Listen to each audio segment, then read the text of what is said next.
मी हे सगळीकडे सांगते की फुलवंती अतिशय स्ट्रॉंग मुलगी आहे. ती स्वतःच्या हक्कांसाठी, स्वाभिमानासाठी लढणारी, झगडणारी आहे. चांगलं कथानक लोकांसमोर आणलं पाहिजे. आणि बाबासाहेब पुरंदरेंची कादंबरी आहे ग, त्याच्याबरोबर खेळ केला तर मला शिव्या घालतील वरून.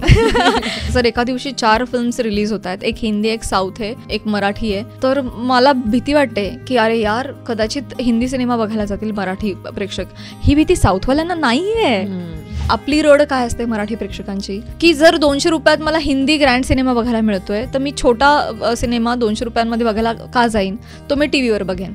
दिसत राहण्याची पण एक ओढ असते, पण खूप दिसणं सुद्धा मारकच ठरतं कलाकारासाठी. खूप तुम्ही सातत्यानं दिसत राहिलेलं सुद्धा बरं नव्हे, थोडं एक्सक्लुझिव्ह राहायला पाहिजे. पण मध्ये मध्ये ब्रेक घेतलाच पाहिजे. खरंच 15 दिवस गायब, सोशल मीडिया बंद, नाही म्हणजे नाही उघडायचं. मी खूप ऍक्टिव्ह आहे, पण मी पोस्ट टाकते आणि मी गायब होते. इतर लोक त्यांच्या आयुष्यात काय करतायत हे बघण्यात मी माझ्या आयुष्यातला वेळ घालवतीये. हॅलो, माझे हातपाय थरथरायचे पहिले काही एपिसोड्स, कारण समोर एक तर प्रसाद बसलेले असायचे चुकाळ काढायला.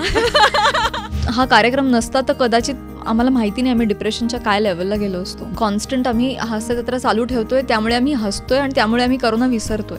माझं ठरलंय, म्हणजे मी दारूची ऍड करणार नाही, सिगरेट तंबाखूची ऍड करणार नाही. कुठल्याही चुकीच्या गोष्टीतून पैसा कमवणं मला मान्य नाही. मग ते कमी मिळाले तरी चालते.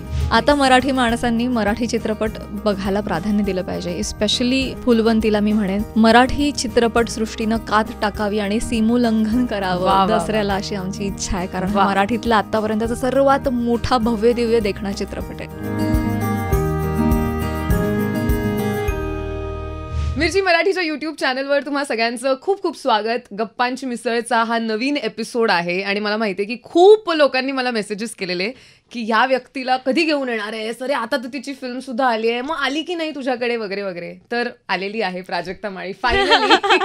खूप खूप स्वागत मिरची स्टुडिओज मध्ये तुझं. Thank you Dnyaneshwari, thanks a lot. आणि मला सगळ्यात आधी तर तुझं खूप कौतुक करायचंय, कारण ज्या प्रकारे तू फिल्म प्रमोट करतेयस आणि जितक्या ठिकाणी मला तू जाताना दिसतेयस, तर मला कळतच नाही की तुझ्याकडे काय एरोप्लेन आहे, की तुझ्याकडे काय असं मेडिटेशननी एक जादू आले की टिचकी वाजवून गायब होऊन दुसऱ्या ठिकाणी उतरू शकतो आपण वगैरे. काय इंडियन डॉलर? नाही. सी, आय थिंक पॅशन आहे की फिल्म सगळ्यांपर्यंत पोचवावी, मराठी जनांपर्यंत पोचवावी आणि त्यांना एक अवेअरनेस असावा. कधी कधी असं होतं की प्रमोशन कमी पडतं आणि म्हणजे मी माझ्या आधीच्या काही फिल्म्सना हे अनुभवलं. अरे आली फिल्म, अरे गेली, पण कळतच नाही. आपण आणतोय, आपल्याला वाटतं आपण खूप प्रमोशन करतोय, पण तळागाळापर्यंत गेलेलं नसतं. त्यामुळे आय डिसायडेड की जेवढे आहेत तास सगळे वापरायचे आहेत. 2-3 तास झोप घेतली हरकत नाही, हे शेवटचे काही महत्वाचे दिवस आहेत. So go bang on, all out. Crazy. पण आय एम शुअर आतापर्यंत तू खूप ठिकाणी जाऊन आली आहेस ऑलरेडी आणि आय वॉज तो already missing having you here. तर आता बिकॉज तू इथे आली आहेस, तर पहिलाच प्रश्न हा आहे की तुला मला फुलवंतीबद्दल अशी एक गोष्ट सांगायची आहे जी आतापर्यंत तू कुठेच सांगितली. ज्ञानेश्वरी, म्हणून मी पण मिस करत होता इंटरव्ह्यू. माझ्या मॅनेजरनी 4 वेळा कॉल करून म्हटलंय प्लीज ज्ञानेश्वरीकडे जायचंय. म्हटलं मला जायचंय, मी जस्ट मुंबई शेड्यूल काढते आता. So nice question. ओके, मी हे सगळीकडे सांगते की फुलवंती अतिशय स्ट्रॉंग मुलगी आहे. ती स्वतःच्या हक्कांसाठी, स्वाभिमानासाठी लढणारी, झगडणारी आहे. पण मला असं वाटतं की ती इतकी स्ट्रॉंग आहे ना, की जर तिचं काही चुकलं मापलं असेल आणि दुसऱ्यांनी जर ते पॉइंट आऊट केलं तर ते एक्सेप्ट करण्याची ताकद पण तिच्यात आहे. वाव. सो स्ट्रॉंगनेस फक्त झगडण्यात, लढण्यात नसतो, दाद मागण्यात, आरडाओरडा करण्यात नाही. तो ना मेंटली असतो, तो एक्सेप्टन्समध्ये पण असतो. आणि अच्छा माझंही चुकलं, फेअर पॉईंट, तुझं बरोबर आहे, माझं चुकलं, I will correct this. Correct. ह्याला सगळ्यात उलट जास्त मोठं काळीज लागतं. आणि हे फुलवंतीमध्ये आहे. आता चित्रपटाच्या रिलीजच्या मी खूप जवळ आहे, त्यामुळे मी बोलू शकते, कारण हा सिनेमा तुला माहितीच आहे की ही भारतभर सुप्रसिद्ध अशी नर्तिका आहे जी पेशव्यांच्या दरबारात नृत्य सादर करण्यासाठी येते. पुण्यात येते तशी तिची पालखी अडवी जाते एका मेळण्याला, जो असतो शास्त्रीबुवांचा. शास्त्रीबुवा अर्थात गश्मीर महाजनी, जे अतिशय प्रगाढ पंडित आणि अतिशय मोठमोठ्या ग्रंथांचे ग्रंथकार वगैरे आहेत. आणि तिथेच त्यांच्या दोघांमध्ये एक ठिणगी पडते. आणि पेशवे दरबारात जेव्हा ही नर्तन करते तेव्हा त्यांच्यामध्ये युद्ध पेटतं, कारण असं काहीतरी घडतं तिकडे. तर काय ते मी नाही सांगणार. आणि फैज लागते, दोघे एकमेकांना आव्हान देतात. आणि असं आव्हान असतं की जर एखादी व्यक्ती ते आव्हान हरली तर अख्खं आयुष्य बेचिराग होईल. अख्खं आयुष्य पणाला लावतात त्या पैजेमध्ये. आणि आता कोण जिंकणार कला आणि बुद्धिमत्ताच्या या पैजेमध्ये आणि आव्हानामध्ये हा चित्रपट आहे. पण असं असताना देखील चित्रपट टुवर्ड्स द एंड या पैजेच्या जिंकणं हरण्याच्या पण पलीकडे जातो आणि एक युनिव्हर्सल थॉट मांडतो जो प्रत्येक माणूस कनेक्ट करेल. प्रत्येक वयोगटातला, प्रत्येक प्रांतातला, भाषेतला सगळे ह्युमन बिंग्स कनेक्ट करतील त्या थॉटशी. जो इगो क्लॅश, जिंकणं हरणं, मान अपमान, स्वाभिमान ह्या सगळ्याच्या पल्याड आहे. So that is the unique point of Phulwanti जे मी आज फक्त तुला सांगते ज्ञानेश्वरी. आणि या प्रश्नाचा उत्तरार्ध हा होता की हे आता दुसरीकडे कुठेही सांगणं अलाउड नाही. Okay, promise. सुरू झालंय हे इथेच संपलंय.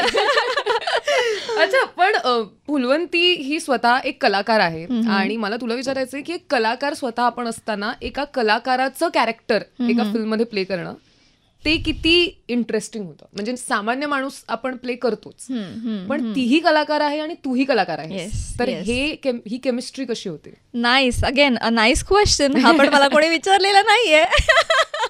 Very interesting, it is very very interesting. मी तुला सांगते की कलाकार थोडे आयदर खूप वायर बिघडलेले किंवा वायर तुटलेले, थोडे विम्झिकल, थोडे अति इमोशनल, अति सेन्सिटिव्ह, असे एक वेगळं प्रकरण आहे ना, वेगळी भेळ आहे ती.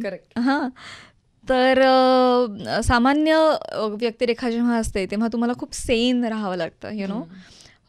जेव्हा तुम्ही एक आर्टिस्ट कॅरेक्टर परफॉर्म करता, प्ले करता, तेव्हा you can go in Sen. थोडा विम्झिकल, थोडं क्लोज टू यू वगैरे वगैरे. म्हणजे इन जनरलच मला आयुष्यात असं वाटतं की सगळेजण थोडे थोडे वेडे असतात, फक्त मी किती शहाणे दाखवण्याच्या प्रयत्नात असतात, त्या एका दोरीवरून चालले असतात, पडतात परत पटकन यायचा प्रयत्न करतात. ही सगळ्यांची बॅटल आहे. पण हे कलाकारांच्या आयुष्यात ते दोरी उलटीच चालत असतात. सो त्याच्या हे मला खूप कम्फर्ट मिळाला. ऑल्सो ती नर्तिका आहे आणि मी पण भरतनाट्यम डान्सर आहे. सो मला माझ्या आत्तापर्यंतच्या नाच शिक्षणाचा खूप फायदा झाला. तिच्या चालण्या बोलण्यामध्ये, देहबोलीमध्ये किंवा तिच्या नाचण्यामधल्या ग्रेस आणि अँगरमध्ये सुद्धा. सो ती जितकी शृंगारिक, मादक, चार्मिंग अशी आहे मुलगी, त्याचबरोबरीने ती खूप स्ट्रॉंग, मेंटली एकदम स्ट्रॉंग हेडेड, ओपिनियनेटेड असं सगळं आहे ना. सो हे जे एक अतिशय डेलिकेट व्हर्जन आणि एक स्ट्रेंथ असं वाला एक व्हर्जन मला दोन्ही साधता आलं because I am a dancer. Wow, interesting. मी ॲक्च्युली डान्सकडे येणारच होते की तू डान्स शिकली आहेस अर्थातच, भरतनाट्यम, आणि मला वाटतं ॲट दी एंड आपल्याला डान्समध्ये हेच शिकवतात ना की तुम्ही तुमच्या शरीराचा ॲज अ मीडियम किती छान वापर करू शकता. करेक्ट. आता when it comes to acting सुद्धा खूप लोकांना असं वाटतं की फक्त बोलणं म्हणजे अभिनय आहे, रिॲक्शन आहे, पण तुम्ही इनडिरेक्टली खूप गोष्टी फिजिकली सुद्धा करत असता जो तुमचा अभिनयाचा भाग असतो. सो बिकॉज तू डान्सर आहेस, तुला तुझ्या शरीराचा वापर करणं तुझ्या अभिनयात किती सोपं गेलंय किंवा किती सुसह्य झालंय ओव्हर द इयर्स? तेच मी आता म्हणत होते की मला खूप सुसह्य झालं. कारण ह्याच्या आधी जेव्हा आय स्टार्टेड ॲक्टिंग ना, जेव्हा मी लहानपणापासून भरतनाट्यम शिकत आले आणि पहिल्यांदा जेव्हा मी मालिकांमध्ये परफॉर्म करायला लागले ॲज अन ॲक्टर, तेव्हा मी फार ओरडा खाल्ला का तू खूप एक्स्ट्रीम डोळे नेतीयेस असे. पण मला ते कळतच नव्हतं, कारण मला एक्स्ट्रीम म्हणजे मला असं काहीही करायची सवय आहे. त्यामुळे खूप कडेला बघतीयस, अरे हे खूप कडेला आहे का, नाही, हे माझी रिॲक्शन असायची. पण क्लोज मीडियमला कॅमेरा मीडियममध्ये ते मला कळायचं नाही. किंवा खूप हातवारे होत आहेत प्राजक्ता, पण सवय आहे सगळी गोष्ट. भरतनाट्यममध्ये आम्ही गात नाही आणि आम्ही बोलत नाही. भरतनाट्यममध्ये कोणीतरी सिंगर आपल्यासाठी गात असतं, त्यामुळे आम्हाला जे काही पोर्ट्रे करायचं ते हँड गेस्चर थ्रू पोर्ट्रे करायचं असतं. त्यामुळे सवय लागली खूप हातवाऱ्यांची. ह्याचा मला सुरुवातीला त्रास झाला आणि मला मधल्या काळांमध्ये ते सापडलं की कुठे ते वापरायचं आहे, कुठे कमी करायचं आहे, कुठे सोडायचं आहे. पण ह्यामध्ये मला ते वापरण्याची संधी मिळाली पुन्हा एकदा, कारण तू डान्सर आहेस. करेक्ट. सो ती एक्सेसिव्ह हँड गेस्चर करेल किंवा तिच्या चालण्यामध्ये जी ग्रेस असेल ती असणारच आहे, ती पाहिजे. ती आता मी काढून टाकली होती जेव्हा मी नॉर्मल एक IT कंपनीमध्ये काम करणारी मुलगी आहे, तर तिच्या चालण्यामध्ये एवढी ग्रेस नसेल, पण हिच्या असणारच आहे. हिचे असणारच आहे, ही वेणी फेकणारच आहे आहा करत, ही डान्सर आहे. आणि ही 200 वर्षापूर्वीची डान्सर आहे, पेशवेकालीन सिनेमा आहे हा. तेव्हा साज शृंगार, नटणं थटणं मुरडणं हे वेगळ्या टोकाला होतं. आत्ता आपण खूप मिनिमलिस्टिक झोनकडे येतोय की you know messy is the new style and all, हेच रिप्रेझेंट करते मी. ॲब्सोल्युटली. पण तेव्हा म्हणजे ओव्हरडू असायचा सगळ्याच गोष्टींचा, म्हणजे केशभूषा वेशभूषा ज्वेलरी टू एव्हरीथिंग. तर डान्समुळे हे खूप सहजी सोपी झालं आणि मला त्याचा सगळा उपयोग इथे करता आला फुलवंती साकारताना. वाव. आणि हे किती भारी आहे की आपण करत असलेल्या गोष्टींचा हे क्रॉस प्लॅटफॉर्म येस उपयोग होणं इज क्रेझी. या. मला तुझ्याबद्दल अजून एक गोष्ट, म्हणजे आता बिकॉज आपला आज इंटरव्ह्यू होतोच आहे, हे एक्सप्रेशन माझ्यासाठी नव्हतं, हे केकसाठी होतं, ह्याची नोंद सगळ्यांनी घ्यावी प्लीज. तर आणि मला हे आवडलं की तिने केक चहात बुडवून खाल्लाय. जितके लोक जज करतात आणि 1 बाईट ऑफ केक आणि 1 सिप ऑफ चहा वगैरे, प्लीज, कारण तोंडात सगळं एकच होतं ना. Exactly, please. बुडवून खाण्याची मजा वेगळी आहे, एकदम वेगळीकडेच गेलंय. पण मी हे म्हणत होते की मला तुझ्याबद्दल अजून एक गोष्ट खूप इंटरेस्टिंग वाटते, ती म्हणजे तू अभिनेत्री तर आहेसच, तू डान्सर सुद्धा आहेस, सोबत तू अजून अशा 2-3 गोष्टी केल्या आहेस किंवा करतेस ज्या एकमेकांना पूरक आहेत. फॉर एक्झाम्पल बिझनेस, राईट, किंवा फॉर एक्झाम्पल लिखाणही असेल फॉर दॅट मॅटर. मला हे फार इंटरेस्टिंग वाटतं, कारण आजच्या काळात आपण खूप फायनान्स पॉडकास्टमध्ये ऐकतो की you should have multiple sources of income, किंवा एका गोष्टीवर तुमचं सगळं बेतलेलं नसलं पाहिजे. तर ॲज अ फिमेल खास करून हे parallel sources of income in today's day आणि एज असणं किती गरजेचं आहे आणि किती महत्त्वाचं आहे? ॲब्सोल्युटली गरजेचं आहे. जेव्हा मी 2013-14 जुळून रेशीमगाठी करत होते, मधुगंधा कुलकर्णी माझ्याबरोबर होती त्या मालिकेमध्ये. तिने तेव्हाच मला सांगितलेलं की तू ना खूप फ्री सोल आहेस प्राजक्ता, आणि इंडिपेंडंट आयुष्य जगायला तुला आवडणार आहे, हे मी आत्तापर्यंतच्या तुझ्या ऑब्झर्वेशनवरून सांगतेय. तर तुला खरंच स्वतःचे निर्णय स्वतःच घ्यायचे असतील आणि दुसऱ्यांनी तुझ्यावर कुठले निर्णय लादणं तुला चालणार नसेल, तर तुला लवकरात लवकर स्वतःचं घर, स्वतःची गाडी आणि बँकेमध्ये किमान 10 लाख रुपये असणं मॅन्डेटरी आहे. तेव्हाच तू स्वतःचे निर्णय स्वतःच्या आयुष्यातले स्वतः घेऊ शकशील, नाही तर दुसऱ्यांचं ऐकायला लागेल आयुष्यभर. आणि ते इतकं डोक्यात फिट बसलं माझ्या की येस, मला नको आहे आईवडिलांनी कुठल्याही गोष्टीला फोर्स केलेला, किंवा आता पैसे कमवायचं आहे, जगायचं आहे, ब्रेड अँड बटरसाठी आपल्याला काहीतरी करावं लागतं आहे, हे मला नको आहे. आपल्याला चॉईस असला पाहिजे. यु नो, कलाकारासाठी हे खूप महत्त्वाचं आहे की लादल्या गेल्यानं गोष्टी मनाविरुद्ध केल्या ना तर त्याचा त्रास होतो. करेक्ट. आणि इस्पेशली फ्री सोल्सना जरा जास्त त्रास होतो. त्यामुळे मी ठरवलं तेव्हाच की येस, फायनान्शियल इंडिपेंडन्सी अटमोस्ट आहे, ते आधी अचीव केलं पाहिजे. सो सुरुवातीच्या काळात मी मग खूप ब्रँड एन्डॉर्समेंट्स केल्या, खूप यु नो मॉडेल म्हणून पण खूप काम केलं. सो दॅट हे तू तुझं फिगर आउट करत होती. या या या या या ॲब्सोल्युटली. देन आय रिअलाइज्ड की अजून एक वेगळाच, म्हणजे माझ्या क्षेत्राशी करोनानंतर हे मला जाणवलं, कारण करोनामध्ये सगळं बंद पडलं. करेक्ट. आणि तेव्हा माझी आई तर इतकी इन्सिक्युअर झाली होती की आता तू लग्न कर, तुमची इंडस्ट्री काय परत सुरू होत नाही, तुमचं काय खरं नाही वगैरे. कारण तेव्हा एंटरटेनमेंट ही सगळ्यात, तुमचं जगणंच मुळात जर जागेवर नसेल तर एंटरटेनमेंट तर लिस्ट इम्पॉर्टंट थिंग ना, ती सगळ्यात शेवटी येते, खूप मागे आहे ती, खूप मागे आहे. त्यामुळे आधी आयुष्य, म्हणजे आधी मेडिकल सुरू होईल, मग तुमचं जगणं वगैरे रुळावर येईल आणि मग एंटरटेनमेंट इंडस्ट्री सुरू होईल. Right. So she was right in a way. So तेव्हा मला रिअलाईज झालं की नाही बुवा, मग खरंच आपण असं क्षेत्र निवडलेलं आहे की ते ॲक्च्युली फायनान्शियलरित्या खूप इन्सिक्युअर आहे, इमोशनली मेंटली खूप इन्सिक्युअर आहे. म्हणजे जेव्हा आपण यु नो प्रसिद्धीच्या टॉपला असतो, 1 नंबरला आहे, तरीसुद्धा तो कलाकार सॅटिस्फाय असतो की नसतो मला माहिती नाही, की अरे ही आत्ता पोझिशन आहे पण ती उद्या कधीही 2 किंवा 3 नंबरला जाऊ शकते. एका फ्रायडेमुळे आपलं आयुष्य बदलू शकतं आणि दुसरा त्या ठिकाणी येऊ शकतो.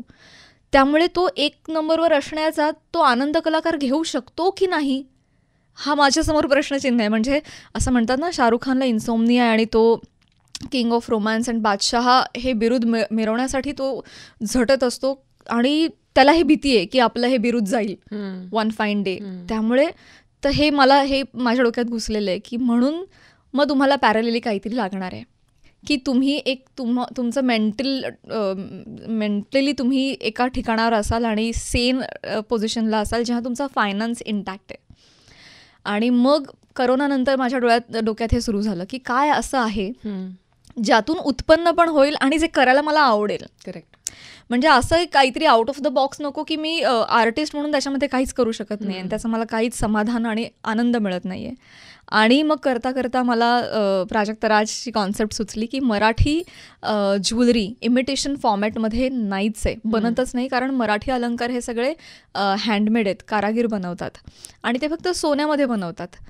तीच आपली स्पेशालिटी आहे.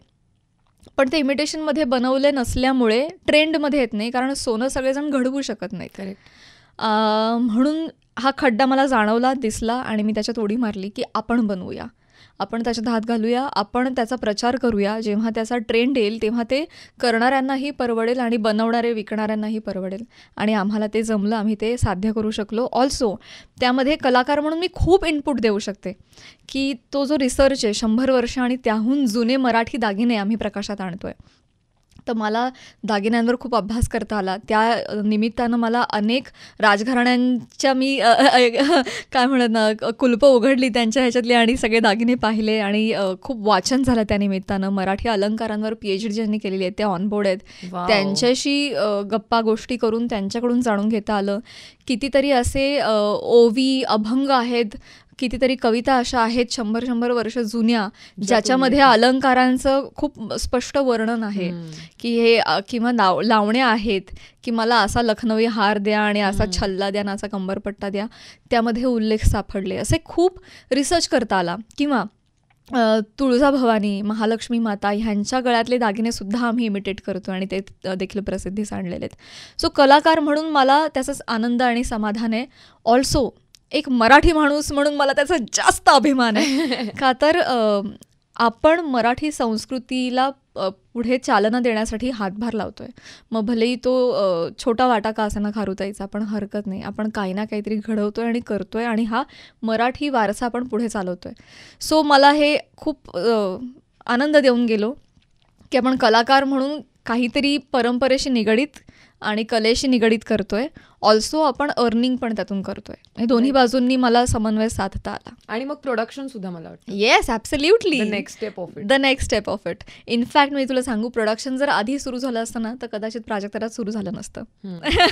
ओके. कारण मग वेळ लागला फुलवंतीला बनायला. 3.5 वर्ष गेली आहेत. पहिलंच फुलवंती आहे ना? येस, पहिलंच आहे. हे वो स्टुडंट आहे की कठीणच पेपर निवडतील आणि सगळ्यात कठीण जो विषय आहे तो यांचा आवडीचा विषय. अगं तुला आलीये मी. मला आली तू मांडी घालून बसलीस इथेच, तू मला आलीयस मुळात. ठीक आहे, मी ती व्यक्ती आहे जी सगळीकडे मांडी घालून बसते. Same here. High five on this. साडीत ती मांडी घालून बसली, इथे संपलाय विषय मुळात. असं कॅज्युअली आहे हे. एनिवे, हा प्रोडक्शनचं. सो 3.5 वर्ष झाली राईट्स घेऊन फुलवंतीचे पुरंदरे फॅमिलीकडून. या पहिले 7 ड्राफ्ट्स जे जवळपास 8-9 महिने आम्ही बनवत होतो ते कुठलेच आवडेनात बाईंना. मग आम्ही लेखक बदलले, आम्ही डिरेक्टर बदलला, आम्ही सगळं आणि आम्ही वाईटपणा घेतला की मला जमत नाही असं वाटते तुला असं वगैरे. म्हटलं नाही, आता काय करू, नाही होते. पण म्हणजे घ्यावा लागला. कारण माझा कोर उद्देश हाच होता की चांगली कथा असेल ना तर प्रेक्षक स्वीकारतात, किंबहुना तरच मराठी प्रेक्षक ते स्वीकारतात. ला आळमडळ, अरे एंटरटेनमेंट केली आहे, डोकं बाजूला ठेवून या वगैरे. नाही बॉस, मी तर नाही जाणार. किंवा मराठी प्रेक्षक खूप चोखंदळ आहे फॉर दॅट मॅटर. हिंदी चित्रपट लालावाले बघतील, पण मराठी असेल तर आशय घन सिनेमा पाहिजे, त्याच्याशिवाय काय तुमचं होणार नाही आयुष्यात. So I was very sure की चांगलं कथानक लोकांसमोर आणलं पाहिजे. आणि बाबासाहेब पुरंदरेंची कादंबरी आहे गं, त्याच्याबरोबर खेळ केला तर मला शिव्या घालतील वरून. त्यामुळे I was not allowed to go wrong. Correct. त्यामुळे वेळ लागला, फायनान्स खूप मोठा लागणार होता ह्याला, कारण पेशवेकालीन आहे सिनेमा, 200 वर्ष जुना आणि तो काळ उभारणं ह्यातच खूप पैसा लागतो. ऑल्सो पेशवे दरबार आहे आमच्याकडे, दिल्ली दरबार आहे, grand, everything is grand. Costume drama आहे, ज्वेलरी आहे, त्याच्यामध्येच आम्हाला खूप पैसा लागणार होता. सो फायनान्स मॅनेजमेंट हा खूप मोठा एक टास्क माझ्या आयुष्यात आला. त्यानंतर सगळे दिग्गज कलाकार पाहिजेत, सगळे दिग्गज तंत्रज्ञ पाहिजेत असा हट्ट होता. कारण चांगली कथा चांगल्या माणसांनी एक्झिक्यूट नाही केली तरी देखील माती होऊ शकते. करेक्ट. त्यामुळे मी मोठे मोठे एकदम तगडे कलाकार आणि तगडी मंडळी घेतली, पण एक एक लहान मुलगी, त्यांच्या वयाच्या नम्मीच म्हणजे, आणि एक अभिनेत्री आणि फर्स्ट टाइम प्रोड्युसर ला त्यांना व्यसन घालता येणं हा पण एक खूप मोठा टास्क होता. सो कितीतरी वेळेला तर ही मला शिकवणार, मी काय करायचं, ह्या लेवलला सगळं होत होतं मध्ये मध्ये. पण अत्यंत प्रांजळपणे, नम्रतेने, असं हळूहळू मग त्याच्यात वेळ गेला. पण म्हणजे ते होता होता होता होता ते झालं. प्रश्न विसरले मी बाय द टाइम. काही नाही, प्रोडक्शन बद्दल. हां, सो 3.5 वर्षांचा, हा मला आठवलं, 3.5 वर्ष ह्या सगळ्यामध्ये गेली. हे जर पटकन छोटं प्रोजेक्ट असतं कदाचित 1 वर्षामध्ये झालं असतं ना, तर मग मी दुसऱ्या निर्मितीमध्ये लागले असते, मग प्राजक्ता आयुष्यात आलंच नसतं. याला वेळ लागला म्हणून ते आलं आणि मग हे आलं. तर मला आनंद कदाचित निर्मितीतच मिळून मी तिथेच थांबले असते, त्याच विंगमध्ये संपले असते आपली क्रिएटिव्हिटी. पण आता 2 विंगमध्ये चालू आहे. आणि विच इज ग्रेट ओनली, कारण त्या निमित्ताने आता ते दुसरं पण चालू आहे आणि हेही चालू आहे, आणि द मोर द बेटर. आणि मी आता समन्वय पण घडवतेय, कारण मी आता प्राजक्ता राजमध्ये फुलवंती कलेक्शन पण लॉन्च केलेलं आहे, आणि हे तेच दागिने आहेत कलेक्शनचे. अर्थातच, म्हणजे वी आर नॉट सरप्राईज. मी ट्रेलर आणि गाण्यांमध्ये तुझे दागिने बघितली आणि माझं असं झालं की हे तर प्राजक्ता राजच असतील ना. ऍब्सोल्युटली. की ह्यांना बरं आहे, ह्यांच्या ज्वेलरीचा प्रॉब्लेम सॉल्व्ह झालेला आहे या ठिकाणी. पण लवली, मी तुझ्या ज्वेलरीचे इंटिग्रेशन अनेक ठिकाणी इन जनरल पण आय एम शुअर लोकांनी सुद्धा बघितलेले आहेत, विच इज ग्रेट. आणि तुझे लाईव्ह सेशन सुद्धा मी बघते, जिथे तू वेगवेगळे दागिने आणि त्यांची माहिती देत असते. मला असं ऍक्च्युली वाटलं की हिनी PhD करून टाकलं की काय मधल्यामध्ये दागिन्यांवरती, बिकॉज तुला किती माहिती आहे यार दागिन्यांची.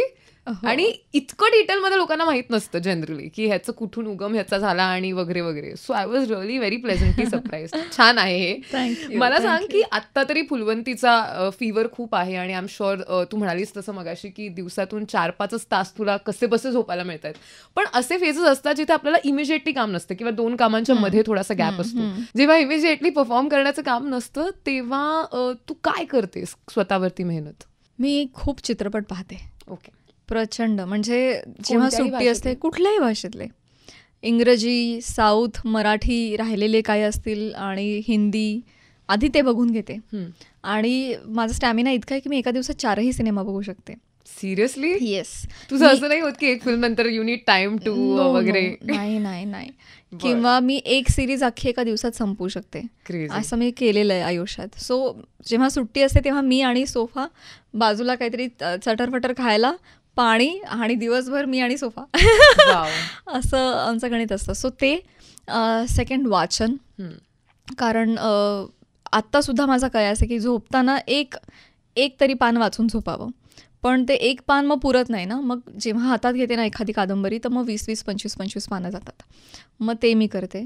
थर्ड, खूप मेडिटेशन माझं राहिलेलं असतं, जे मी शिकली आहे. मी तर सांगू इच्छिते की पद्मसाधना नावाची एक गोष्ट आहे, ज्याला 2.5 तास लागतात करायला, जे मी रोज नाही करू शकत, रोज होतच नाही एवढं. सो मी हाफ ॲन आवरचं जे सहज समाधी आहे मी ते करते, किंवा हाफ ॲन आवरचं सुदर्शन क्रिया आहे ते मी करते, आर्ट ऑफ लिव्हिंगचं. पण अर्धा तासाच्या त्या ह्याच्यावर मला माहिती 2.5 तासाचं एक सेशन आपल्याला येते, आणि ते आपण रोज करत नाही. सो जेव्हा सुट्टी असते तेव्हा मग ती 2-2 सेशन्स करते मी. सो 2.5 + 2.5 5 वगैरे तास करते. हां, सो ते होतं मेनली. आणि ना एवढाच वेळ मिळतो ॲक्च्युली, हे करता करताच मग येतं लगेच दुसरं. क्रेझी.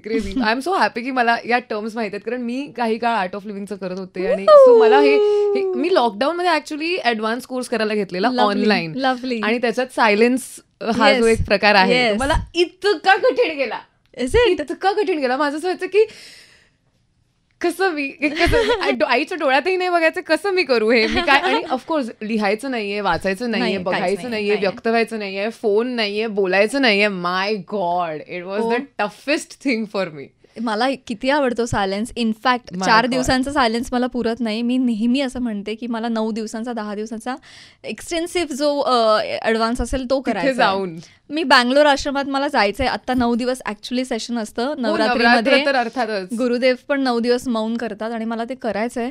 पण समहाव मला 9 दिवस सुट्टीच नाही मिळाली आहे, तर मी करेन. पण मला खूप आवडतं. पण तुला हे माहितीये ना, 4 दिवसानंतर 5व्या दिवशी बोलावं असं वाटत नाही. ते जरा नाही का? मी थोडी अडखळले तिथे. पण म्हणजे I believed in it in the sense की मला खरंच इच्छा होती, पण मला असं झालं की ओके आपल्याला वेळ लागणार आहे तिथपर्यंत पोहोचायला, आपलं खूप पेंडिंग आहे आधीचं, तर आपण हळूहळू करूया. But this is crazy. तू मला खो देऊन जाताना, म्हणजे सायलेन्स मलाही जमेल कदाचित. पण आता टॉकिंग अबाउट अर्थात आर्ट ऑफ लिव्हिंग आणि मेडिटेशन, आय एम शुअर तुला खूप लोकांनी विचारलंय, आणि म्हणजे I have been doing art of living, तर I can vouch for it as well की खरंच खूप फरक पडतो फॉर शुअर. पण मला असं वाटतं की आपण म्हणजे जेव्हा आपण मेडिटेट करत असतो किंवा आपण इव्हन आश्रमात असतो किंवा कोर्समध्ये असतो, तेव्हा आपण एक खूप वेगळ्या पद्धतीचे विचार करत असतो. एक आपण आपल्यासाठी एक आयडियल दिनचर्या बनवतो कुठेतरी.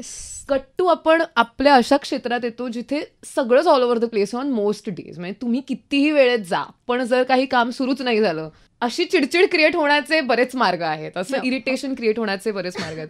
सो ते सगळं तू इथे जेव्हा घेऊन येतेस तेव्हा कठीण जातं, सोपं जातं, कसं तू डील करतेस? खूप कठीण जातं, खरंच कठीण जातं. कारण ते जे आहे ना, ते आयुष्य मला फार आवडतं, साधं. हा, ते छान आहे. नाईस. म्हणजे तिथे आश्रमामध्ये दिवस कसा सुरू होतो माहितीये ना, की 6ला कोर्स सुरू होतो, इकडे तुम्ही सूर्यनमस्कार घालताय आणि इकडे सूर्य उगवत असतो, तुम्ही उगवताना पाहता सूर्यबिंब असं समोर, आणि तिथे नदी आहे, नदीच्या पल्याड झाड आहेत आणि तिथून तो उगवताना दिसतो. म्हणजे बापरे, पक्ष्यांचा चिवचिवाट इतकं, कारण ग्रीन आहे सगळी, इतकी झाडी आहेत, आणि तुम्ही रात्री 9 वाजता झोपलेले असता गं, हे म्हणजे काय करायचं. सो मला ते खूप आवडतं. आणि मला इथे गोंगाट आणि ह्या तेव्हा शूटिंगला लेट झालं, जागरण मला झेपत नाहीत अजिबात. मी चिनी दिसते दुसऱ्या दिवशी किमान 4 वाजेपर्यंत, अनलेस रेंटलमध्ये 2 चहा होत नाहीत. सो मला त्रास होतो.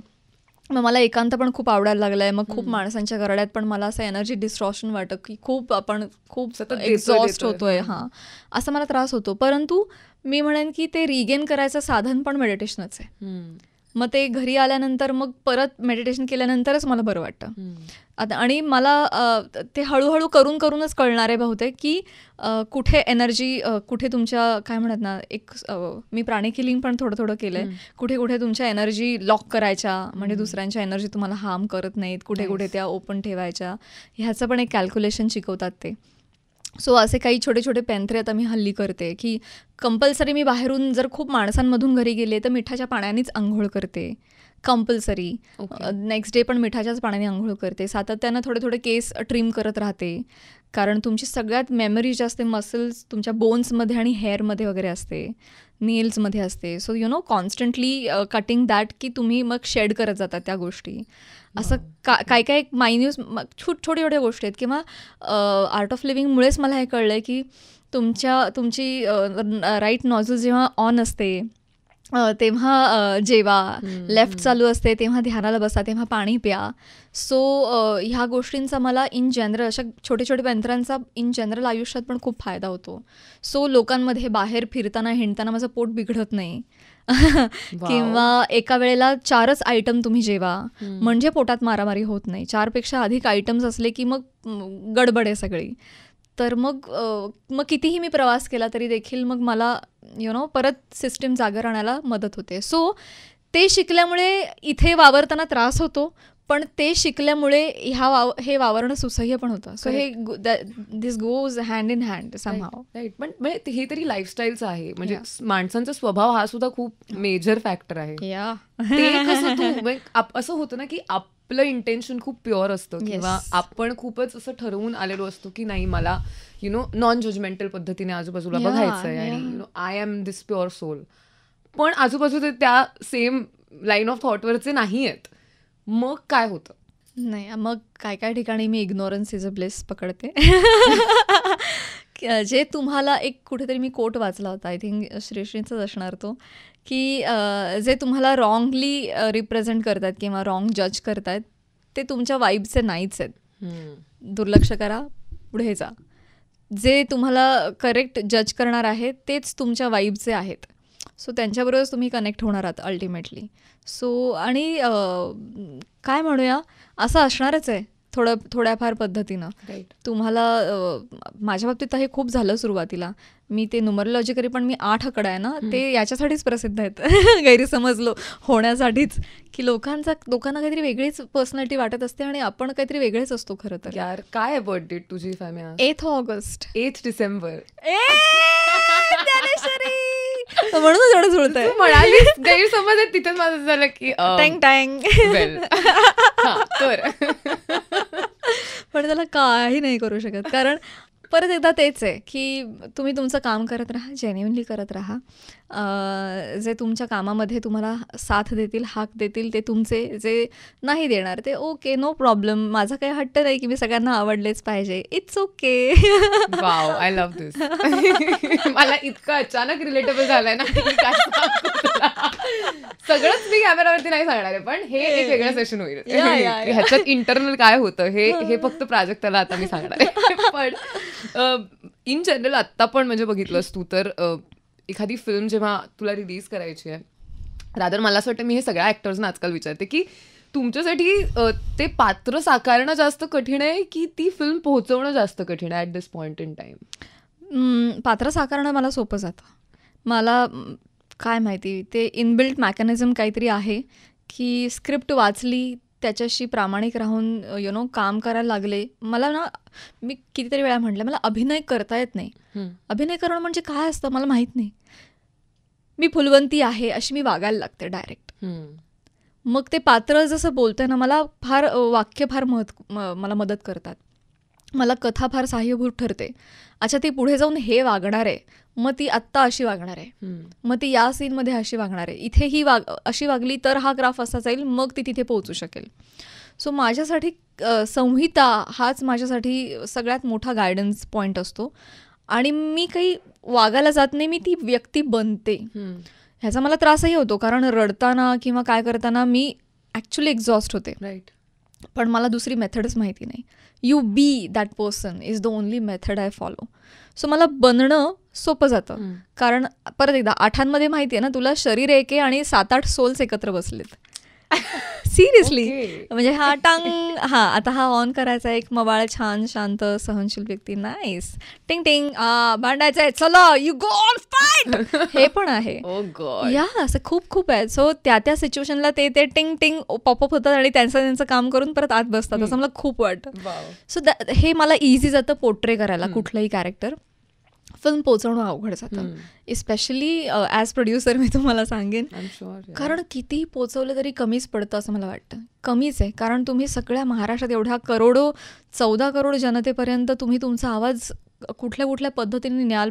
14 करोड जनतेला आत्ता माहिती आहे का या घडीला की फुलवंती सिनेमा येतोय? मला माहीत नाही.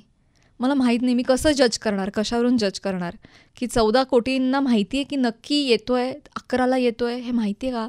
याला काही साधनच नाही आहे समजायला. तुम्ही यूट्यूब व्ह्यूज वगैरे ह्याच्यातून तसेही कमी नंबर्स असतात तिकडे, किंवा काही लोक बघतात पण लाईक करत नाही, त्यामुळे तसंही त्या पण नोटिफिकेशनना काही कळत नाही. सो मी आत्ता आहे ना, ही माझी एक छोटीशी ही धडपड आहे की मला माहिती नाही मी पोचवलं आहे की नाही, आणि करेन तितकं कमी आहे, तर पोचवा. सो मला थोडं अवघड आहे. आणि it is in today's day and age. मला असं वाटतं, कारण तू म्हणालीस तसं की तुम्ही कितीही इंटरव्ह्यूज द्या, तुम्ही कितीही वेळा बोला, पण इट ऑल डिपेंड्स ऑन की मला एका फ्रायडेला आठवतंय का की जर मला पिक्चर बघायचा आहे तर अरे फुलवंती आलाय तर मी जाऊन बघते. Correct. It comes down to that. नाहीतर मी रील कितीही लाईक करू आणि मी कितीही कॉमेंट करू, जर मी विसरली ही गोष्ट की ही फिल्म आहे यार या वीकेंडला बघण्यासाठी, तर आणि किती व्यवधान आहेत आता, बाप रे, ऑप्शन्स सुद्धा किती ऑप्शन्स आहेत. सगळ्या लँग्वेजेस मधले ऑप्शन्स आहेत. नॉट ओनली फिल्म्स, पण म्हणजे मग OTT वर किती ऑप्शन्स आहेत. सोशल मीडिया तुमचं किती वेळ खातं आयुष्यातलं, आणि एंटरटेनमेंटचा कितीतरी कोटा भागवतं. खरं आहे यार. ऍक्च्युली सकस कोटा नाहीये तो. तुम्हाला सकस अन्न मिळत नाहीये वाया दॅट, जे मिळतं वाटतंय पोट भरल्यासारखं. करेक्ट. ते ॲक्च्युली बरं नाही आहे. इनफॅक्ट मी परवाच दिवशी म्हणत होते की आपण रील्स वगैरे जे बघतोय, कोणीतरी एखाद्या कलाकाराने काहीतरी बनवून ठेवलं आहे, त्याची मिमिक्री करतोय आपण, फक्त वेडीवाकडी आपल्याला जमेल तशी, आणि तेच आपण पोस्ट करतो ना. आपण आपल्याला आता कलाकार वगैरे समजू लागलोय वगैरे. नाही, असं नाही आहे. काय म्हणजे तुम्ही जा मग ध्रुपद वगैरे, संगीत, 7 सूर आणि तिथे राग बांधणी वगैरे, तिकडे जा, मग तुम्हाला कळेल की काय आहे सुरुवात. हॅलो, मी क्लासिकल डान्सिंगमुळे मला ह्या सगळ्या गोष्टी माहिती आहेत. तर हे सकस नाही आहे. भूक भागवते नुसतंच वाटतं, भूक भागली जात नाही आहे. ती खरी नाटक चित्रपटांमुळेच भागली जाते, खरं सांगायचं तर. जेवढा छोटा होत जातो ना आपला स्क्रीनचा भाग, तेवढं ते छोटं होत जातं. त्यामुळे फिल्म आहे, नाटक आहे. बाकी सोशल मीडिया पण पुन्हा एकदा तेच की व्यवधानं खूप आहेत. असं वाटतं की आपण सगळं बघितलं, पण आपण बघितलेलं काही नसतं आणि आपल्या सोलला एक समाधान मिळालेलं नसतं. ॲक्च्युली खूप व्हॅलिड पॉईंट आहे. मला हा हायलाईट करायला खूप आवडेल, कारण हे खूप इम्पॉर्टंट आहे की आज आपल्याकडे 1 तास असेल आणि जर आपण रील्स स्क्रोल करत राहिलो तर आपल्याला असं वाटतं की 1 तास तर असाच निघून जातो, काही त्याच्यात लॉजिकच नाही आहे. पण तोच 1 तास जर आपण एखादं नाटक बघितलं किंवा फिल्म बघितली तर जे आपल्याला वाटतं ते ऍक्च्युली रील्स बघून नाही वाटत, पण आपला वेळ इतका तिथे जातोय की आपल्याला असं वाटतं की सतत मी बघतेच आहे आणि आपण इतके थकतोय ते रील्स बघून की आपल्याकडे फिल्म आणि नाटक बघण्याची एनर्जीच उरत नाही. करेक्ट. हे थकवणार आहे. तुम्हाला माहिती आहे ना, मोबाईल स्क्रीन टाईम जो आहे ना तो खूप कमी असावा. सगळ्यात जास्त बॅक्टेरियाज पण मोबाईलमध्ये असतात, कारण आणि आपण खूप जवळ ठेवतो, खूप स्क्रीन पण चेहऱ्याच्या जवळ असतं. त्यातले जे ब्लू व्हायब्रेशन, जे काय लाईट्स आणि इलेक्ट्रॉनिक ज्या काही वेव्ज आहेत त्या खूप अफेक्ट करतात आपल्या शरीराला आणि त्याचा आपण वापर जितका कमी करू तेवढं उत्तम आहे. पण हे आता आपण फॉलो नाही करत आहोत. अजून एक मुद्दा आणि या निमित्ताने मी मांडू इच्छिते की मराठी किंवा महाराष्ट्र हा एकमेव असा प्रदेश आहे ना की जो सगळ्या प्रकारचा कॉन्टेंट कन्झ्युम करतो. हिंदी पण, साऊथ पण, हॉलिवूड पण आणि मग मराठी. मराठीतही आधी नाटक, मग सिनेमा आणि आधी नाही नाटक मालिका आणि मग सिनेमा. सो सिनेमांसाठी हे खूप अवघड जातं, मराठी चित्रपटांसाठी खूप जास्त अवघड. कारण आता जर एका दिवशी 4 फिल्म्स रिलीज होत आहेत, एक हिंदी, एक साऊथ आहे, एक मराठी आहे, तर मला भीती वाटते की अरे यार कदाचित हिंदी सिनेमा बघायला जातील मराठी प्रेक्षक. ही भीती साऊथवाल्यांना नाही आहे. त्यांची इतकी युनिटी आहे आणि त्यांचा प्रेक्षक वेगळ्या लेवलला लॉयल आहे की ते मंदिरं वगैरे बांधतात कलाकारांची. आणि त्याच्यामुळे त्यांची फिल्म जरी 10 कोटींमध्ये बनली असेल, जर 200 कोटी गल्ला करते ना तर ते प्रोड्युसर्स पण वेगळ्या लेवलला फिल्म बनवू शकतात. इथे अजूनही तो कॉन्फिडन्सच येत नाही आहे. म्हणून मी जेव्हा निर्णय घेतला निर्माती होण्याचा, तेव्हा मी हे ठरवलं की काय आपली रड काय असते मराठी प्रेक्षकांची, की जर 200 रुपयात मला हिंदी ग्रँड सिनेमा बघायला मिळतोय तर मी छोटा सिनेमा 200 रुपयांमध्ये बघायला का जाईन, तो मी TV वर बघेन. असं आहे, ओके फाईन, नाही बनवणार छोटा सिनेमा, मोठा सिनेमा बघायला या. जसं व्हिज्युअल तुम्हाला दिसतंय हिंदी सिनेमांमध्ये तसं व्हिज्युअल आम्ही मराठीत दाखवणार आहे. जसं स्ट्रॉंग कथानक ॲक्च्युली हिंदीवाल्यांपेक्षा आपल्याकडे जास्त स्ट्रॉंग साहित्य आहे आणि कथानकं आहेत आणि जास्त तगडे कलाकार आहेत, तर बस व्हिज्युअल ट्रीट याविषयी जर तुम्ही त्याला झुकतं पारड देणार असाल तर नाही, मग आम्ही मोठं बनवतो. तर हे त्या दिवशी ठरलं की बोट ठेवायला जागा द्यायची नाही प्रेक्षकांना.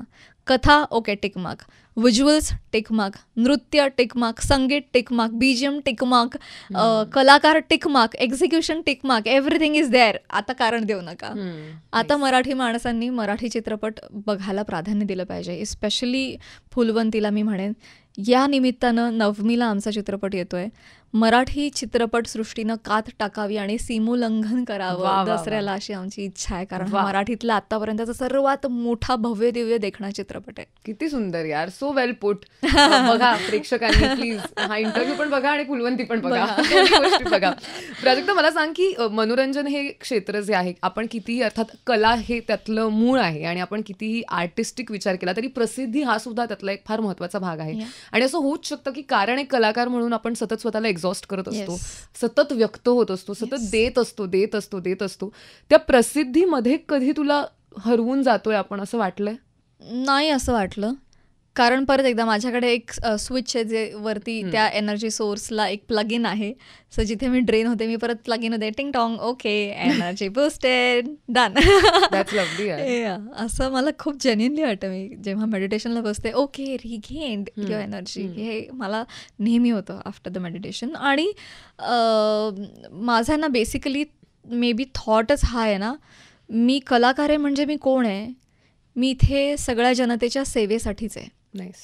मी त्यांचं मनोरंजन करायला आहे. त्यांचं मनोरंजन करते म्हणजे काय करते, मी एक प्रकारे सेवा करते त्यांची. सो तुम्ही सेवा करताना तुम्ही थकू नका, कारण तुम्ही इथे त्यांच्यामुळेच तुम्हाला मिळालेली प्रसिद्धी आहे. जे काय आहे, जे प्रेम मिळतंय आणि तुम्ही जे कोणी बनलात ते त्यांच्यामुळे, त्यांच्या प्रेमामुळे बनलेले आहात. सो तुमचं हे काम आहे की परत नवीन प्रोजेक्ट थ्रू त्यांची सेवा करावी. त्यांच्या आयुष्यामध्ये जे काही क्लेश आहेत, आयुष्यात जे काय कलकल आहे, त्यातून त्यांना रिलीफ देण्याचं काम तुमची कला करणार आहे.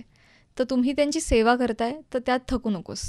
त्यामुळे माझा थॉट पण वेगळा असल्यामुळे पण मला ते उलट जितकं करू तितकं कमी वाटतं. अप्रोच वाईजच मला वाटतं हा डिफरन्स आहे. Correct Yes. Correct correct. पण म्हणजे तुझ्या कामांचा जर आपण ग्राफ बघितला तर मला तरी असं वाटतं की तू बऱ्यापैकी सिलेक्टिव्ह आहेस. म्हणजे असं नाही की जे ते केलं चला चला चला यु नो 100 प्रोजेक्ट्स आलेत आणि एकही त्यातलं लक्षात नाहीये असं नाहीये. उलट मोठा चित्रपट आहे आणि माझी एवढीशीच भूमिका आहे. For that matter Pawankhind, correct. एक काय माझे 2च सीन होते फक्त. इतकी छोटी भूमिका होती पण ते 2ही सीन्स एकदम तगडे होते. ज्या पॉइंटला येतात तिकडे सगळ्यांना रडवणारे होते. राईट मी म्हटलं ओके मी करते. राईट सो छोटी भूमिका, सेटअप चांगला तर मी करते. Right. So yeah that's what I wanted to ask की आजच्या घडीला जिथे सतत आपण मगाशी म्हटलं तसं की इतके ऑप्शन्स आहेत आणि इट्स व्हेरी नॅचरल की एखाद्या आर्टिस्टला एका रॅन्डम दिवशी भीती वाटेल की अरे काय होतंय आणि Yes. एक्झिस्टेन्शियल क्रायसिस क्रिएट होईल आणि पर्पजलेस फील होईल की अरे कुठे चाललोय मी किंवा कुठे चालली आहे मी आणि वगैरे वगैरे. अशा परिस्थितीत सिलेक्टिव्ह राहणं in today's age and time चांगलं आहे की थोडंसं डेंजरस वाटतं कधी? नाही अतिशय चांगलं आहे. अतिशय चांगलं आहे. कारण परत एकदा जे तुम्ही स्वीकारता, सगळ्यात महत्त्वाचा मुद्दा मी आधीच आपण सुरुवातीलाच केलं की फायनान्शियली सिक्युरिटी असेल ना तेच की तुम्ही इन्सिक्युअर होत नाही. इम्पॉर्टंट. खूप मोठा मुद्दा आहे. त्यामुळे ती एक गोष्ट खूप सिक्युअर होऊन जाते आणि तुम्ही सिलेक्टिव्ह राहू शकता. बरेचदा कलाकारांना पैशांमुळे काम करण्याची वेळ येते किंवा दिसत राहण्याची पण एक ओढ असते. पण खूप दिसणं सुद्धा मारकच ठरतं कलाकारासाठी. खूप तुम्ही सातत्यानं दिसत राहिलं सुद्धा बरं नव्हे. थोडं एक्सक्लुझिव्ह राहायला पाहिजे. कोण बरं म्हणतं की एक मोठे नेते ते म्हणतात की जर मला XYZ अभिनेता मला जर दादरमध्ये शिवाजी पार्कवर बसलेला मिड्या मारताना दिसला, त्याला मी थिएटरमध्ये बघायला का जाऊ? करेक्ट. तो मला एक्सक्लुझिव्ह दिसला पाहिजे. आता रणबीर कपूर मला इतकं आवडतं की तो नाही आहे सोशल मीडियावर. तो नाही शेअर करत त्याचं पर्सनल लाईफ. वेगवेगळ्या त्याच्या इतर व्यक्तींकडून त्याचं लाईफ आपल्यासमोर येतं. त्याने खूप चांगला मुद्दा मांडलेला मुलाखतीमध्ये की मी जर माझं जर आयुष्य आहे सोशल मीडियावर टाकलं तर ते हॅम्पर करेल मी जे कॅरेक्टर पोर्ट्रे करतोय त्यासाठी. मी कसा आहे हे लोकांना कळलंच नाही पाहिजे.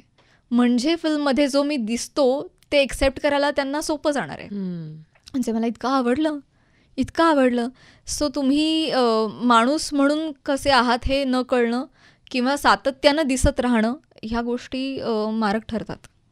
Very interesting. मला असं वाटतं सोशल मीडियावरनं गायब व्हावं सगळ्यांनी काही दिवस ना. It will be so interesting. कारण आता आपण सगळंच सांगतोय सगळ्यांना.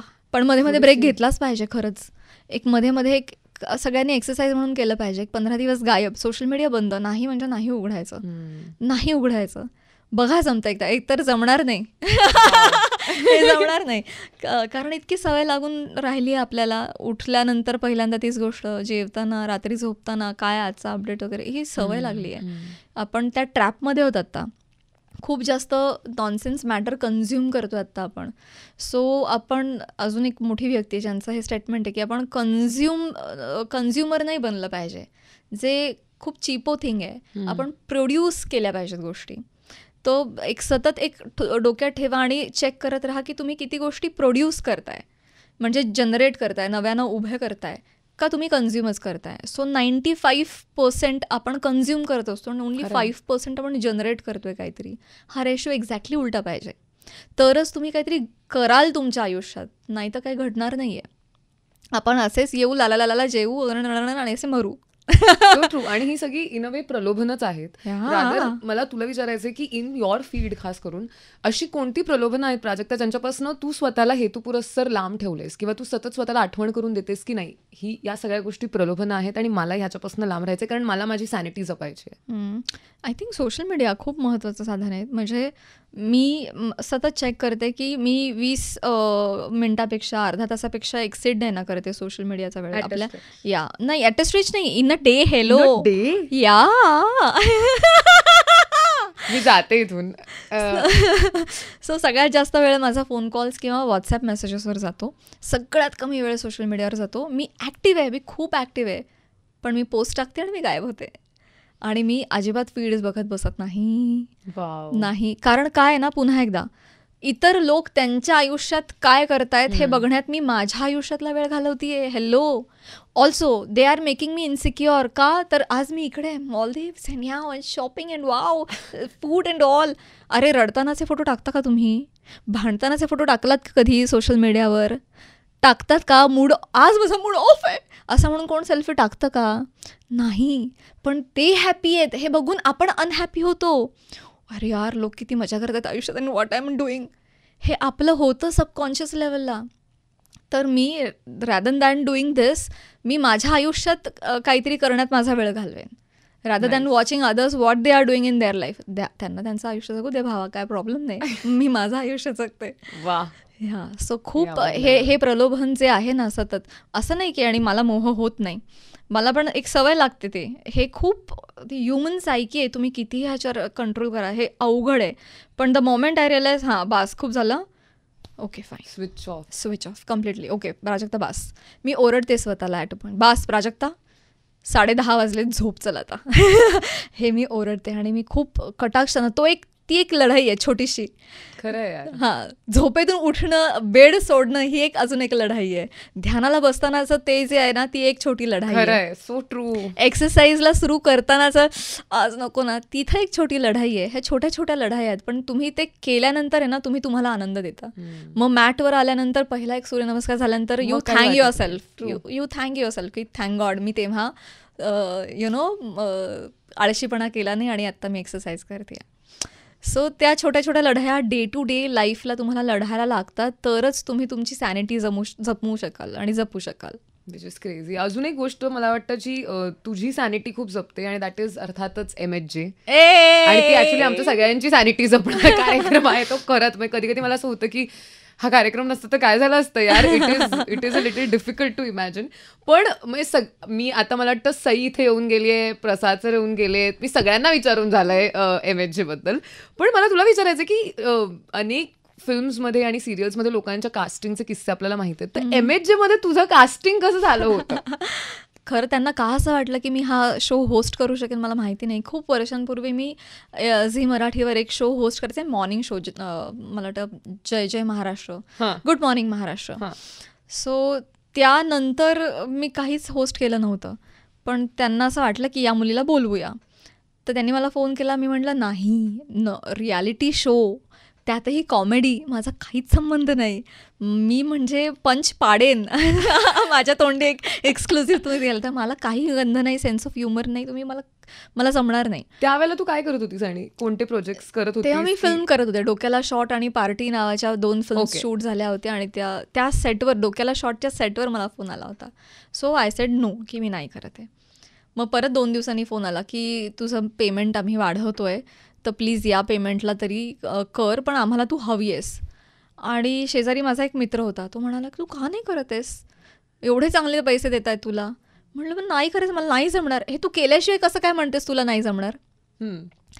एक शेड्यूल करून बघ, नाही जमला तर नको करू. तो मुद्दा मला पटला, व्हॅलिड, की केल्याशिवाय कळणार नाही. आणि मला आवडतं ना धाडस करायला, हां रिस्क वगैरे घ्यायला, असं सगळं. तर मी तो केला. अर्थात मला माझे हातपाय थरथरायचे पहिले काही एपिसोड्स, कारण समोर एक तर प्रसाद बसलेले असायचे चुका काढायला. जरा काय प्राजक्ता हे असं नाही, असं आहे, हे असं ते चालू शूटमध्ये अजूनही बोलतात. सो पहिले काही दिवस कठीण होते.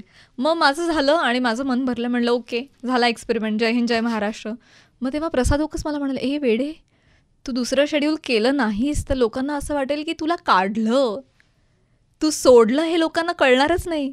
म्हटलं असं परसिव्ह करतील लोक? हो असंच रिसिव्ह करणार आहेत ते. मग या भीतीने मी दुसरं शेड्यूल केलं जे खूप लांबलं आणि खूप काळ चाललं. आणि मग करोना आला. मग करोना काळात दुसरं काहीच नव्हतं आणि त्या काळामध्ये असे यायला लागले रिपोर्ट्स ना की तुमच्या कार्यक्रमामुळे आम्ही जगतोय, विच इज अ फॅक्ट. खरं आहे. हा कार्यक्रम नसता तर कदाचित आम्हाला माहिती नाही आम्ही डिप्रेशनच्या काय लेवलला गेलो असतो. कॉन्स्टंट आम्ही हास्य जत्रा चालू ठेवतोय, त्यामुळे आम्ही हसतोय आणि त्यामुळे आम्ही करोना विसरतोय.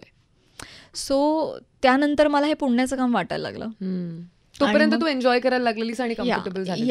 कम्फर्टेबल झाले. मग म्हणजे माझ्या आहे ना, मला असं वाटतं की गो विथ द फ्लो हे ओशोंचं जे म्हणणं आहे ना ते समहाव मी हास्य जत्रेच्या बाबतीत मी थोडं लागू करून घेतलं स्वतःला, की जे समोर आलंय त्याला सामोरे जा आणि अच्छा हे चालू राहतंय का, ओके ठीक आहे चालू राहू दे, नो मॅटर व्हॉट, आता ते पुण्याचं काम आहे. ऑल्सो मला स्वतःला सुद्धा खूप रिलीफ मिळतो, मी खूप हसते तिकडे, प्रचंड हसते. आणि अशा पण रिॲक्शन्स येतात ना, त्या मला फार आनंद होतो, की तुला हसताना बघून आम्हाला फार छान प्रसन्न वाटतं. 100%. तुला माहिती का, रवी जाधव इथे आलेले आणि ते सांगत होते किस्सा काहीतरी, ते मला वाटतं कोणत्या तरी एका एपिसोडमध्ये आलेले आणि नंतर ते गावाला गेले, तर तिथल्या माणसानी त्यांना सांगितलं की अरे मी तुझा MHJचा एपिसोड बघितला. तर ते म्हणाले की मी इतक्या फिल्म्स केल्या त्याचं काही नाहीये, मी MHJच्या एका एपिसोडमध्ये होतं त्याचं काही आहे. बरं ते म्हणाले की हां बाकी तिथे. मग रवी जाधवनी त्या माणसाला विचारलं की तुमचं कोण आहे फेवरेट. तर रवी सरांना एक्सपेक्टेड होतं की म्हणतील समीर दादा किंवा प्रसाद दादा किंवा ते म्हणे हां ते बाकी सगळे करतात ते ठीक आहे, पण ती प्राजक्ता पाळे नसेल तर काय मजा नाही, आम्ही तिला बघण्यासाठी बघतो. So I was like wow wow this is crazy. So अशी ही माणसं आहेत विच इज अमेझिंग. पण amazing. Thank you to the show आणि थँक्यू तुम्हा सगळ्यांना, कारण अजूनही मला वाटतं की अखंड आमच्याकडेही आणि अनेक घरांमध्ये MHJ सुरूच असतं. माझ्याकडे खूप कमी वेळ आहे, पण एक शेवटची गोष्ट मी करणार आहे आणि राहिलेले प्रश्न विचारण्यासाठी आणि तू उत्तर देण्यासाठी आपण परत हा कार्यक्रम पार्ट 2 करूया. ओके. आता लास्ट हे आहे की मला माहिती आहे की तू खूप हुशार अभिनेत्री आहेस आणि तुझे प्रत्येक गोष्टीबद्दल स्वतःची मतं आहेत, ओपिनियन्स आहेत. सो मी काही टर्म्स तुझ्यावरती टाकणार आहे, तुझ्याकडे देणार आहे आणि तू मला फक्त तुझ्या डोक्यात या गोष्टीचं काय डेफिनेशन आहे असं तुला आत्ता वाटतंय. अगेन कलाकार सतत बदलत असतो, माणूसही सतत बदलत असतो, त्यामुळे तिला आत्ता जे वाटलंय ते उद्याही वाटलं पाहिजे असं नाहीये. हे आत्ता जे वाटतंय ते आहे. आणि महात्मा गांधी म्हणूनच गेलेले आहेत ना, की जर माझ्या 2 मतांमध्ये तुम्हाला फारकत जाणवली तर मी लेटेस्ट जे मत नोंदवले ते ग्राह्य धरावं. याची नोंद घ्यावी. ओके. पहिला शब्द आहे, पहिली टर्म आहे Yash. Oh nice bro. I think तुम्ही किती हसताय, वाव, किती प्लेझंट आहात तुम्ही तुमच्या आयुष्यामध्ये, किती कंटेंट आहात आणि तुमच्यामुळे तुमच्या आजूबाजूची माणसं आणि समाज किती प्लेझंट आहे याच्यावर मी यशाचं मोजमाप करेन. ओके. अपयश परत एकदा, तुम्हाला जर वाटतंय तुम्ही तुमचा चेहरा आरशात नाही बघू शकत आणि तुम्ही गिल्टी फील करता एखाद्या कृतीबद्दल किंवा तुमच्याच कामाबद्दल, तर तुम्ही अपयशी आहात. मग तुम्ही काच ते केलं, त्या कामातून पैसे मिळवले, पण जर गिल्ट आलाय तर मग काय मजा नाही. मग ते कितीही प्रोजेक्ट मोठं झालं असेल तरी देखील तुम्ही गिल्टी आहात ना, देन ते तुमच्याच वेलबिंगसाठी चांगलं नाही. सो आपलं wellbeing, mental state is on priority. म्हणजे सगळं यश अपयशाचं हे किती बेटर लेवलला आहे ह्याच्याशीच माझं मोजमाप आहे, ना की पैशांशी. पैसा तुम्हाला कम्फर्ट देणार आयुष्यात, भरपूर तुम्हाला कम्फर्ट, गाडी घोडा आणि छान मस्त घर बंगला, छान गाद्या बिद्या, ओके फाईन, पण त्यांनी अल्टिमेट सॅटिस्फॅक्शन नाही मिळत, अल्टिमेट आनंद नाही मिळत. तो तुम्हाला तुम्ही जी कृती करताय त्यातूनच मिळतो. मग ती कृती तुम्ही फार विचारपूर्वक केली पाहिजे आणि ती तुमच्या मेंटल स्टेटला हार्म नाही ना करत आहे हे सातत्यानं चेक करत राहायला पाहिजे. Okay. Next, work ethic. Work एथिक्सच्या बाबतीत म्हणजे काय सांगायचं, कुठलं वर्क एथिक मी पाळते, हां, किंवा तुझ्यासाठी काय अशी काही वर्क एथिक्स आहेत जी असतातच. आय थिंक वेळेवर पोहोचणं हे सगळ्यात मोठं वर्क एथिक आहे. आणि समोरचं जर माती खात असेल, फॉर एन एक्झाम्पल आता हास्य जत्रेविषयी आपण बोललो की कॉल टाईम 12चा आहे, पण मला माहिती आहे 5 शिवाय शूटिंग सुरू होत नाही, तर मी समोरून सांगते 5ला सुरू करणार आहेस ना तू, हां मग मी 2ला येणार आहे, पण मी हेच सांगते की मी 2ला येणार आहे. किंवा तुम्ही जितका वेळ तिथे आहात 110% देणं is your job. No matter what, की समोर किती नॉनसेन्स चाललाय, तुम्हाला तिथे हायर केलं गेलेलं आहे त्या कामासाठी. कधी कधी असं होतं की स्किट्स नाही आवडत आहेत, no, but you are not allowed. तुम्ही लॉंग फेसेस करून नाही बसू शकत, तुम्ही फार एन्जॉय नका करू, पण you should be pleasant. So ज्या गोष्टीसाठी तुम्हाला हायर केलं आहे, जी गोष्ट तुमचं प्रोफेशन आहे, तिथे काहीच 19-20 नाही. Give your 110%. नथिंग मॅटर्स, बाकी काही नाही. ओके. नेक्स्ट, पैसा योग्य गोष्टीतून कमवावा.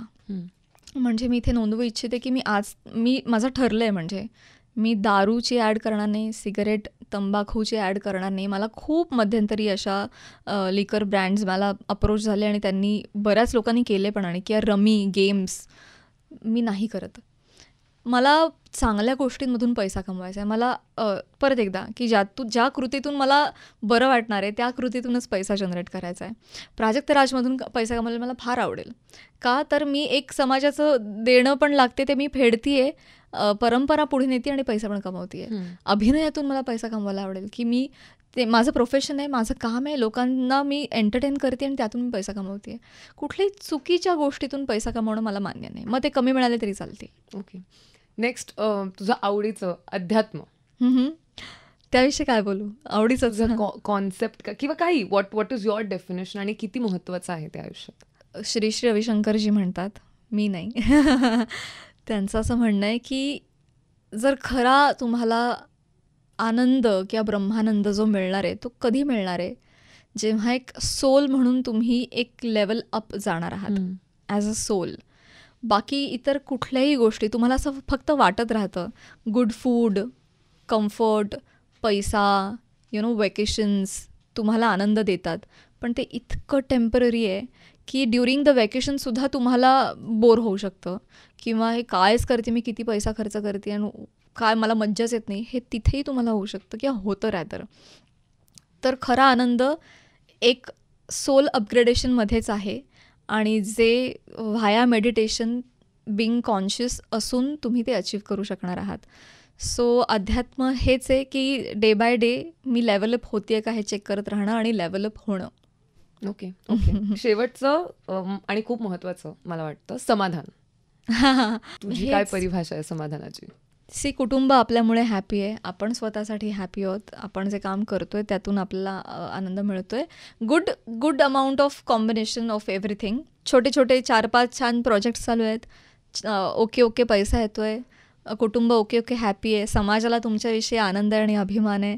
सगळ्या लेवलवर एक छान न्यूट्रल छान भावना आहे की ते आपोआप समाधानामध्ये त्याची परिणिती होते. लवली. आणि मला वाटतं की फुलवंतीच्या निमित्ताने तुलाही हे समाधान मिळालं असेल आणि ते मिळत राहो अजून, हीच सदिच्छा आहे. आपण दोघी नंबर 8 असल्या कारणाने हा फक्त भाग 1 आहे असं मी इथे जाहीर करू इच्छिते. आणि हा खूप मला वाटतं की खूप स्पिरिच्युअल अँड खूप फिलॉसॉफिकल असा वगैरे एपिसोड झालेला आहे. असं आपलं काही ठरलं नव्हतं. काही ठरलं नव्हतं. होते हम चलते गए कारवा बनता गया भाई. आणि मजा ही आहे की जे फिलॉसॉफिकल प्रश्न होते ते मी असं विचारले पण नाही आहेतच बाकी मध्ये भाग 2 मध्ये. ते भाग 2 मध्ये आफ्टर रिलीज फॉर शुअर येतीलच. आणि खूप शुभेच्छा प्राजक्ता तुला. आणि आय फील की तुझं जसं व्यक्तिमत्व आहे एखाद्या फुलासारखं, काही माणसं असताना फ्लावर लाईक पर्सनॅलिटी असणारी की त्यांच्याकडे बघून तुम्हाला प्लेझंटच वाटतं मोर दॅन एनिथिंग एल्स. तर ते फुल तसंच टवटवीत राहो अशी सदिच्छा आहे. आणि बाकी आपण लवकरच भेटू. आणि फुलवंतीच्या निमित्ताने आता ज्या काही रिॲक्शन्स तुला मिळणार आहेत, जे प्रेम, जे अप्रिसिएशन, जे कौतुक, ते सगळं खूप छान पद्धतीने तुला रिसीव्ह करता येऊ. आणि may you be able to digest all of it, take it all in.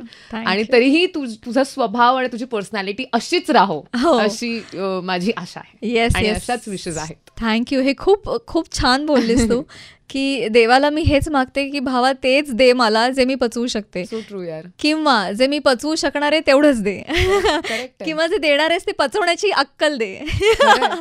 So ह्या खूप छान शुभेच्छा आहेत. Thank you so much. आणि जाता सगळ्यांना पुन्हा मी हेच सांगेन की मराठी माणसांनो, मराठी संस्कृती आणि परंपरा जपणारी अशी आमची ही फिल्म आहे. मराठी मनाचा मानबिंदू आहे, पेशवेकालीन सिनेमा आहे. एका अतिशय स्ट्रॉंग स्त्री भोवती फिरणारी ही कथा आहे फुलवंती. नृत्यमय, संगीतमय भेट आहे, भव्य दिव्य सेट्स आहेत, उत्कृष्ट असे तंत्रज्ञ आहेत. तर जरूर हा सिनेमा 11 ऑक्टोबरपासून चित्रपटगृहात लागतोय. चित्रपटगृहात जाऊन बघा. OTTवर लवकर आणणार नाहीये, निर्मातीच सांगतेय. Please note. त्यामुळे OTTवर येण्याची वाट बघू नका, मोबाईलवर तर बिलकुलच बघू नका. असा भव्य दिव्य सिनेमा मराठी माणसांनी थिएटरमध्ये जाऊनच बघितला पाहिजे. तो थिएटरमध्येच बघा, पहिल्या आठवड्यात बघा, तरच प्रोड्युसरला फायदा होतो. हेही मला नव्यानेच कळलंय. आणि झालाच पाहिजे फायदा. हां, तर मी दुसरी लगेचच निर्मिती करायला घेईन. आणि मराठी इंडस्ट्रीला आपण पण देणं लागतो 100% इकडे पण, त्या दृष्टीने मी पावलं उचलेन. सो 11 ऑक्टोबर फुलवंती नक्की बघा. थँक्यू प्राजक्ता. आणि I hope you had a good time. Absolutely fun time. Thank you. Thank you.